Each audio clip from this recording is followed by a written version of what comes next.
Welcome to another Quick Queries Tech Help video brought to you by AccessLearningZone.com. I'm your instructor, Richard Rost. It's not Friday without Quick Queries. Today we're going to talk about, can Microsoft Access handle API calls or act like a web server? We've got that plus the answers to your questions from YouTube comments, email, my forums, wherever else I happen to get them.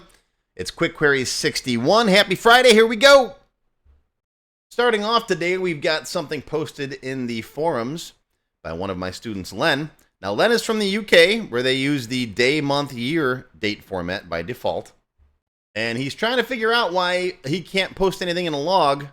We're using the food log table of my fitness database, but any dates would cause this. He's saying dates after the 30th of September won't go in there. And I didn't get it at first, so Checkoff was confused. But then after he explained it to me and we went through back and forth and Kevin chimed in and Darren chimed in and everybody chimed in. You can read the whole thing if you want. I'll put the link down below. But it basically turns out that what's happening is when you're trying to build a string, all right, as part of a criteria string or as part of a SQL statement, okay, Access will always look at dates in a month-day order.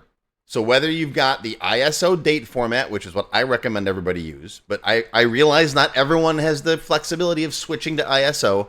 You know, if your company forces you to use, you know, month, day, year, or day, month, year, I get it. But internally, I like to at least use this. But even if you're putting your strings together like this, okay, month, day, year, internally, Access's engine, the JET or ACE engine, will always read dates as month, day. Whether it's month, day, year, or year, month, day, this is what matters to that string format internally. Okay, so just keep that in mind. That's why I say internally in all of your SQL and all of your data, store it and work with it internally in the ISO date format. Okay, and then if you have to, as a last step for your users, display it this way, that's fine. Because if your users are expecting to see it in this format, or you have to put it in your reports, just format this final result in whatever format you need to display it in. But internally, always work with, in my opinion, always work with the ISO dates internally. And I'll have to admit, I learned something new while figuring this one out. I had to ask GPT myself because I don't have a lot of experience. I'll admit my ignorance when it comes to international date formatting. I've only in my life worked with the US standard and ISO. And because a lot of my students are around the world in the UK and other countries that use day, month, year, that's why I started to decide to standardize all of my stuff in ISO, because it works for everybody. Regardless of where you are, it'll always work. And what I suggest is work with this internally and then display it in whatever format you want to see as the final result. Like in that text box or in that report. Okay? So yeah, this took us a bit to figure out, but that's the case. All right? Okay. Next up, also in my forums, this one comes from Ryan. He wants to know if Microsoft Access can work like a website does and answer API get and post commands. Right? Like you work with, when you work with a website, like I show in my AI videos, right? You can format a call to the OpenAI API or any different APIs, any website, well, not any website, but a lot of websites have APIs, application programming interfaces, where you can send and receive, you know, commands and data to the website. He wants to know if Access can work like that. By default, Access doesn't really handle API calls in that sense. That's what a web server does. A web server sits there waiting for requests, right? You want a page? Here's the page. You want some information from my database? Here's the information from the database, as long as you got the right criteria, right? Or the right credentials. Okay? Access is a desktop application, so it doesn't really have that kind of built-in listener. But you can build one. You can make an Access database. Like I've got a server, I call it a server, but it's just sitting on a Windows machine in the corner, running an Access database on a loop. And all it does is it looks for commands, because it does some stuff like it sends out emails and it processes some customer service requests and things like that. So it's constantly pulling the tables on my web server looking for stuff from users. right? So in the sense, it's kind of acting like an API server, but not really. So yeah, you could program it yourself, but it doesn't do that natively. And I'm actually thinking about building something in my website so that you guys, my students and my users, can use your Access database to interact with my website, right? That'd be kind of cool, right? You could get your class information, maybe browse the forums, that kind of stuff. So I'd have to build that into my website. Then you can use your Access database to get data directly from my website without having to use a web browser. Just as a fun experiment, I might do that. But yeah, that's the answer. Does it natively support this? No, but you can make it with a little bit of work. Just like anything in Access. It'll do it. It's just how much effort you got to put into doing it, right? One more from the forums today. An Access Beginner 4, Nicholas posted, where's the history of the field kept? Talking about the append-only fields. You can make a long text field append-only, and you'll see the history of it there, but it's stored in the field itself, but I got a whole video here on why you shouldn't use them. They're bad. Once you get into more advanced developer level stuff, dealing with the data stored in that is very hard, to get to it. So I don't recommend using it. And if you export that data like to an Excel sheet or a text file, you just get the most recent item. You don't get all of it. So I don't like the append-only property. Again, I'll put a link to this one down below. Next up, once in a while, I post on social media a question or a conversation starter or something just to get feedback. And about a week ago, I posted, when you build a new database, what do you struggle with more? Table design, relationship, query logic, form building, report design, or something else entirely? And I got a whole bunch of replies. A lot of you mentioned that planning the database was the hardest part. And I've tried to show a lot of planning stuff, especially in my full course. Raymond said that for him, it all starts with planning the database. Sammy added that he often makes his own projects too complex from the start. Yeah, I do too. I've blueprinted stuff, and I'm like, we're going to do this and that and this, and then half of it ends up getting thrown out. That's why, like with the fitness database, I kind of just started just like, okay, here's a rough outline of what we're going to do. And then acknowledging up front, it's going to change as you build it. It always does. At least my projects do. A lot of you also agree that the biggest challenge is getting the customer or the user to explain what they actually need instead of how they think it should be built. Like, what do you need to do? I've dealt with this with clients a lot. Like, you sit down with a client that they've got some old, software from the 90s, or they're still using Excel. And they're like, well, we do this and this and this and this and this. I don't need to know what you're currently doing. I want to know what you want it to do in a perfect world. Explain to me what your perfect workflow would be, and then we'll build the database that way. Not model it to what you're currently doing, because that's obviously not working for you. Several of you, including Mandy, I forgot the bold Lee, there you go, and others said relationships and joins are tricky. Figuring out how tables connect, how to link them properly, and how you can make queries return exactly what you want can be a challenge. Definitely. Learn SQL. I know it's no one likes it. Well, actually, the more I learn it, the more I like it. I didn't like it at first because my brain's programmed in like basic and loops and while loops, for loops. Learning SQL will definitely help you with this, and I got lots and lots of videos on all of this stuff. Ken and Matt both talked about reports and formatting. Once the data is working, they find themselves spending hours getting fonts, alignments, and I'm guilty of that myself. You've seen me in some of my videos, especially the beginner videos. I obsess over making sure that this label is perfectly over this this text box and that kind of stuff. So yeah, that's one thing when you're building a database for yourself. It's another thing when you're on the clock and building it for a client. Do you charge them for all that time? If they ask them, I used to ask them up front, like, how pretty do you want this?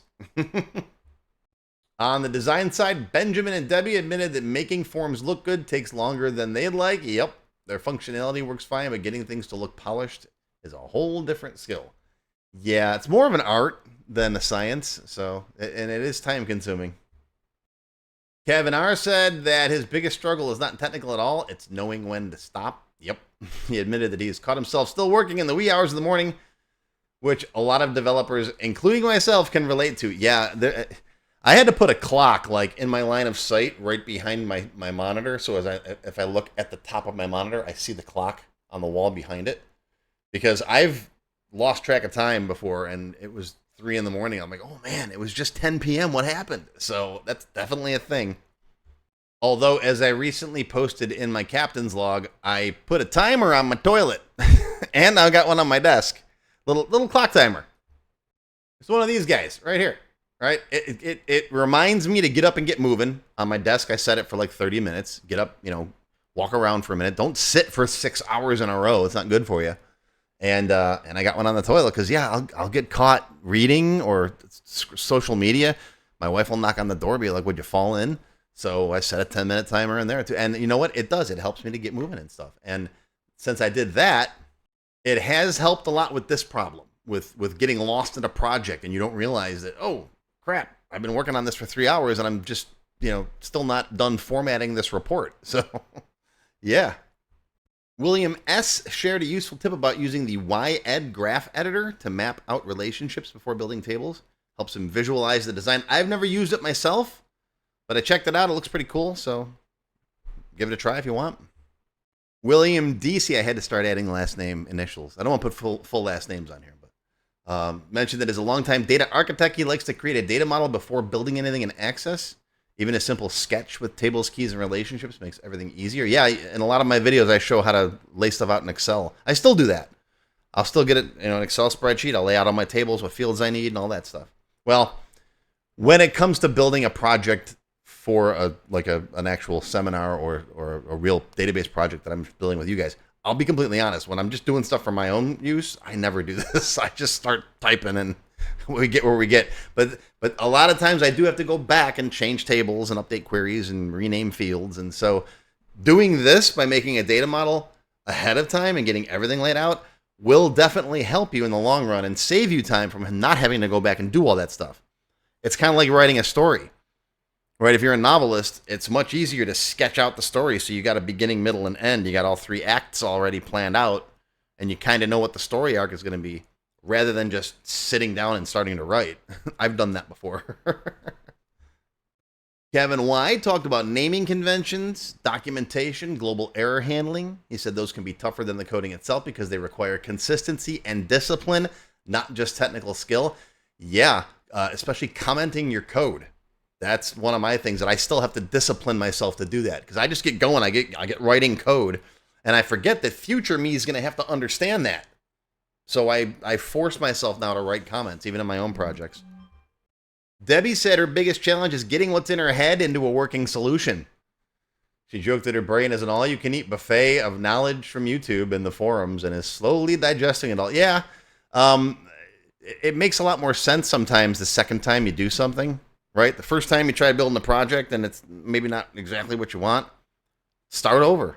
And the second time through, you'll learn from the mistakes you made the first time, and it just works better that way. I don't know. It does for me, too. And a lot of times, the best way to learn something is to teach it. Sometimes I've taken topics that, maybe I wasn't 100% sure on myself, and by making a video and practicing that and doing it for you guys, I learn more myself that way. So they say the best way to learn is to teach, and I agree. From Reddit, yes, I have a Reddit group. DB Sully said he used to struggle with relationships reports and building too many unnecessary queries. Over time, he learned that taking on smaller projects helped him to plan better and made the hard parts feel much easier. Yep. Smaller projects are great. Even if you don't need it, make a database for that card collection you got, or make a database for, like I'm doing with the fitness thing, just to track your calories. Just something simple and stupid to give you some practice. Right? Don't always try to relate everything you're doing to the best work project, that's going to run your business. Try something silly. Track your old CD collection or your LPs if you're old like me. And yeah, unnecessary queries, there's a fine line between making unnecessary queries and loading up the database pane, the database window with tons and tons of queries that you might not ever need versus not making enough. Sometimes I've tried my hardest to avoid making a stored query, and I try to put all the SQL in the VBA code, and that itself can be take 10 times longer than it needs to take when you could just make a query to do it. So It's the same thing on my website. Instead of making a view that I save as a view in SQL Server, which is the same thing as a query in Access, basically, I try to cram all this SQL into my VB code in my website, whereas I could just make a view and it's much faster that way. So it's a balancing act. So that's it for this week's conversation starter. I got another one that I just recently did on what feature would you like to see added to Access. I'll do the results for that next week. And look for my conversation starters on social media. I'm not going to promote any other sites except for YouTube. YouTube's awesome. I do post it here on YouTube too under the posts section. And my website, of course. You'll find them on there too. I usually put them in the Captain's Log. Captain's Log's on my website. It's my general blog. I post all kinds of stuff and cool things in there. So check it out. All right, let's head over to the YouTubes. Shadow Dragon, great video. By the way, this series, my fitness series, has gotten me to thinking about improving my health via better diet and exercise. Thank you. That's awesome. I'm glad to hear that. And it's never too late to eat healthy, get some exercise. I know you guys come to me for database stuff, but I'm going to sneak in these tips once in a while too. Just small steps. Cut back a little bit on sugar, eat a little more protein, go for a walk. Right? You don't have to hit the gym 3 hours a day and be like Arnold. Right? Just little changes make a big difference. I love hearing success stories, Packet World. From learning Access to now exploring Python and machine language. That's awesome. Glad to hear it. Thanks for posting. Thanks for sharing. Next up, we got ZXYQ1LMNOP says, the problem with Microsoft anything is the limitations that appear due to scale and making the initial promise look really deceptive, but you are stuck by then. When I say scale, I mean scale everything. When too many people, too many queries, too many rows, too many people, too long time, everything is not physically until they happen. Okay, I get what you're saying. I don't think Microsoft is trying to intentionally mislead anyone. Access was built in the early 1990s as a small business database tool for local networks, long before the modern internet or cloud computing even existed. For what it was designed to do, it worked beautifully and still does today. It's not meant to scale to millions of users by itself or terabytes of data, but that's not a flaw in the design. That was just the scope of the tool. When you do outgrow it, Microsoft gives you an upgrade path to SQL Server. And Access is still one of the best solutions for small to mid-sized projects where it fits its purpose perfectly. It does exactly what they claim for it to do. It's a great small business database. And it can scale. If you want to scale to SQL Server, great. But, just looking at Access and saying, well, I can't get 5 million people on it and I can't store 18 terabytes, well, it's no good then. Well, that's not the case. That's not what Access was designed for. And you can still use that big of a data set and that many people if you're using SQL Server as your backend. So that's my opinion. But thank you very much for the feedback. Dingus Batis says, with every small step you took, I was testing myself, pausing the video for a few seconds to give me time to think, trying to anticipate what you're about to do. I would score myself somewhere in the 70% range for getting it right. Not perfect, but not bad either. Yeah, that's pretty good. I don't always remember to stop myself and say, okay, what do you think? Pause the video, try to figure it out yourself. But that is the best way to learn. Right? When I say we're going to do something, here's what we're going to do next. You should pause the video and see if you can figure it out. Make a copy of the database so you don't break what you got. And then be like, all right, let me see if I can do this first. And then you'll see my solution. I'll try to remember in the future to make a note of that more. Like, how would you do this? I used to give homework when I first recorded my series long time ago. After every lesson, I tried to give some homework. All right, so the next class, we're going to do this and this and this. Your homework is to try to figure this out. Or sometimes it would just be a repeat of what we just did. But you know what? No one ever did the homework. I never got any feedback on it, so I stopped doing it. So maybe we'll give it another try one of these days. All right, next up, hola, okay, I only speak English, so wait, let me get Google Translate going here. Hold on. Okay, there we go. Hello, I need the complete code for how to create a main menu form in Microsoft Access with buttons or a list box. That's what the video is about. So watch the video, unless I'm missing something, right? Do you need something more than what is covered in the video? If so, post a comment. Shadow Dragon again. I saw the month in the time serial function and did the dog rotates head to side. Yeah. My Carter has no idea what you're talking about. That wasn't even the best one. We've got better ones. But anyways, yeah, she's talking about a bug that crept in because sometimes when I'm recording a video and I'm talking, I'm not paying full attention to the code. I'm talking to you guys. And so I built a date, which was using date serial with year, month, day. And then I used time serial to build a time, but I went hour, month, second instead of hour, minute, second. And so it was, yeah, things didn't work right. And people called me out, and I always post a retraction and a correction in the following video. So we fix it in the next one. So moral of the story, if you're watching one of my series and you're behind, you're not up to the like most current one. Let's say you're on number 7 of 50. Watch number 8 before you post that there's a bug, because it probably has been addressed in number 8. If you're on the most recent one, then post it, because you might be the one figuring it out. But if you're way behind, then yeah, wait till the next one. Next up, Kia Quoke, I guess that's how you pronounce that, has an error message when it comes to using my text-to-speech tip with French. I have to admit, like I said earlier, I know nothing about using Access with other regional settings, including other languages. That's an area that I have never dove into. So I can't help you here, but maybe someone else has a solution for you. Maybe they'll post in the comments down below. But yeah, sorry, English only. Next up, AppyPoll says, are you able to ask it to write and run SQL queries for your Access database? Referring to my chatbot with memory video that I did a while ago, where I teach you how to give the API the context in which you have the whole conversation, so it can form a complete thread with you instead of just it being one-off questions and answers. Yes, you can certainly do that. I built a template that I call the Access AI Query Builder, where essentially what the template does is it gives the AI the context of your database, so it knows what your tables and your fields are, and you can give it English queries, like, give me a list of unpaid orders that are 30 days late with the order totals, and send that to the AI, and it'll give you the results back. It'll at least give you the SQL that you need to generate that. And you could feed that SQL directly into a query and get the numbers that you need. And the new version 1.2, adds the ability to write custom VBA code based on your tables and queries and fields in your database. So you can say, hey, I need you to write me some VBA code that'll loop through all the customers and, I don't know, send them an email or whatever, and it'll write that code for you. It's not perfect, but it's a great step, and it saves you from having to try to explain to like ChatGPT what is in your database, because this does that. There's a list of all the features, and you can find out more on my website. I'll put a link down below. And finally today, back to the Why Do IT Pros Hate Access. Jay De Silva says, if you could drive a car, you can easily learn to fly a Cessna. Is that like if you can dodge a wrench, you can dodge a ball?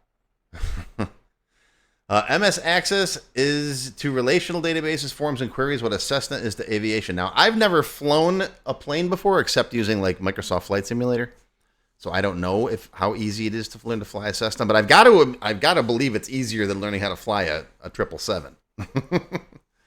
This greatly irritates professionals and companies that provide expensive solutions to problems we can solve with almost no expense. Yeah, I see that a lot.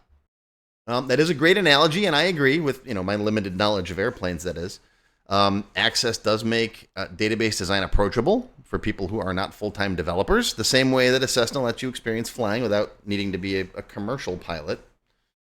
That accessibility is exactly what rubs some professionals the wrong way.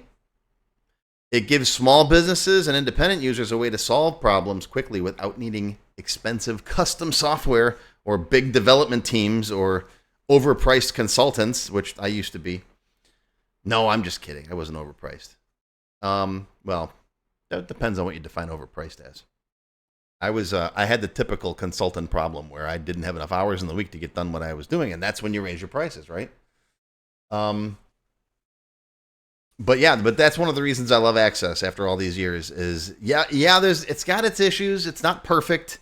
It's difficult to scale to the cloud if you want to have 1 million people like we talked about earlier. But you know what? For a small business on premises, it's the best solution possible. Can't beat it. So that's why I love Access. All right, don't forget to swing by my website. Check out all the what's new stuff. This is old. Yeah, we're way past 19 now. This is just an old slide. Check out the captain's log, where I post my daily thoughts and all kinds of cool stuff. Check out the merch store, get your hoodies, get your popcorn, get your peanuts. Get yourself a hat that says debug compile once in a while. All right, folks, that's going to do it for another Quick Queries. Hope you learned something. Live long and prosper, my friends. Enjoy your weekend. Stay safe. I'll see you next time. If you enjoyed this video, hit that thumbs up button right now and give me a like. Also, be sure to subscribe to my channel, which is completely free. And make sure you click that bell icon and select all to receive notifications whenever I post a new video. Do you need help with your Microsoft Access project? Whether you need a tutor, a consultant, or a developer to build something for you, check out my Access Developer Network. It's a directory I put together personally of Access experts who can help with your project. Visit my website to learn more. Any links or other resources that I mentioned in the video can be found in the description text below the video. Just click on that Show More link right there. YouTube's pretty good about hiding that, but it's there. Just look for it. Now, if you have not yet tried my free Access Level 1 course, check it out now. It covers all the basics of Microsoft Access, including building forms, queries, reports, tables, all that stuff. It's over 4 hours long. You can find it on my website or my YouTube channel. I'll include a link below you can click on. And did I mention it's completely free? And if you like Level 1, Level 2 is just $1. That's it. And it's free for members of my YouTube channel at any level. Speaking of memberships, if you're interested in joining my channel, you get all kinds of awesome perks. Silver members get access to all of my extended cut TechHelp videos, and there's hundreds of them by now. They also get one free beginner class each month, and yes, those are from my full courses. Gold members get the previous perks plus access to download all of the sample databases that I build in my TechHelp videos. Plus, you get access to my code vault where I keep tons of different functions and all kinds of source code that I use. And gold members get one free expert class every month after completing the beginner series. Platinum members get all of the previous perks, plus they get all of my beginner courses, all of them from every subject, and you get one free advanced or developer class every month after finishing the expert series. And you can become a diamond sponsor and have your name listed on the sponsor page on my website. So that's it. Once again, my name is Richard Rost. Thank you for watching this video brought to you by AccessLearningZone.com. I hope you enjoyed. I hope you learned something today. Live long and prosper, my friends. I'll see you next time.